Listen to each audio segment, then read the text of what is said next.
那我们要把脚的力量全部都启动出来，然后让你感受到骨盆底肌的位置。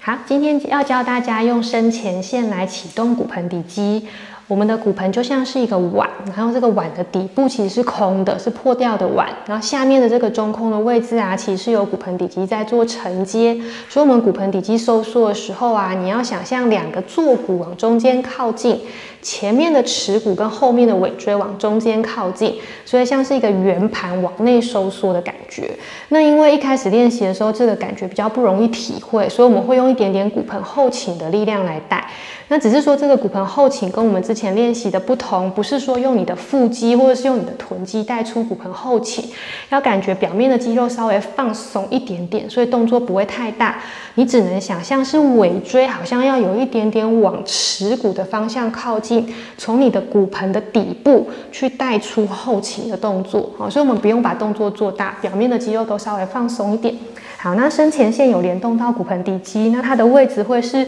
脚趾的屈肌连到胫后肌，再连到内收肌，会再穿进去骨盆底肌。所以等一下我们要把脚的力量全部都启动出来，然后让你感受到骨盆底肌的位置。好，我们一开始会在屈膝平躺的姿势。好，那砖的话会放在大腿的中间，这个是为了启动内收肌。好，所以记得夹砖的位置不是在膝盖哦，我们不会需要夹膝盖，我们真正需要夹的是大腿内侧哈。所以你可以稍微把那个砖放靠近大腿内侧一点点，靠近骨盆一点。好，然后脚的话一样，第二根脚趾跟膝盖的中心点要记得对齐，好，所以膝盖不要往内夹太多。好，我们会先用5只脚趾微微去抓住地板，不用真的抠很大力，微微抓就好。然后会感觉当你5只脚趾稍微抓稳了之后，足弓会微微上提，上提了之后，这个力量会传到小腿内侧，接着会再往上到大腿内收。好，所以这时候会启动一个力量，让你把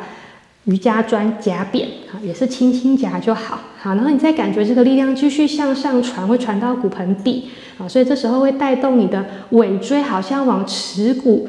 拉起来的力量。好，这时候会带出一点点的骨盆后倾，就是刚刚提到的，不是故意把这个后倾做得很大哦，它就只是用骨盆底肌启动带出一点点动作。后倾的时候你会感觉腰也许会有一点点贴在地上，不用贴得太大力，主要是要感觉骨盆底部的收缩。好，那这时候我们要搭配呼吸。好，那搭配呼吸的话，当我们在吸气的时候，横膈膜下降，骨盆底肌会下降，这时候是比较放松的姿势。那因为我们现在是在练习骨盆底肌的收缩，所以不要把骨盆底肌往下推太多，不要气吸得太深。所以等一下吸气，其实是我们往肋骨的两边撑开，我们用横膈膜呼吸的方式就可以了。那因为吐气的时候啊，横膈膜上升了，骨盆底肌也会跟着上升，这个时候是骨盆底肌比较收缩的姿势，所以你可以用吐气来带出更多骨盆底肌的力量。好，所以我们会搭配呼吸，微微的配合动作。好，我们把整个流程再顺一次哦，这个动作比较复杂一点点，要靠比较多想象力。一开始会是5只脚趾微微的抓地板。好像是爪子去抓地板。好，然后再来是足弓内侧上提。好，接着力量传到大腿内侧，微微夹紧砖。好，再来到骨盆底肌，尾椎往耻骨的方向靠近，这时候是吐气。好，那吸气的时候，吸到肋骨两边，力量可以稍微松开。下一个吐气一模一样，脚趾微微抓地，足弓上提，大腿内夹，尾椎往耻骨靠近，这时候是吐气。好，吸气力量稍微放开，肋骨两边撑。好，下一个吐气，脚趾抓，足弓上提，大腿内收，尾椎往上，微微后倾。好，吸气，力量放掉，骨盆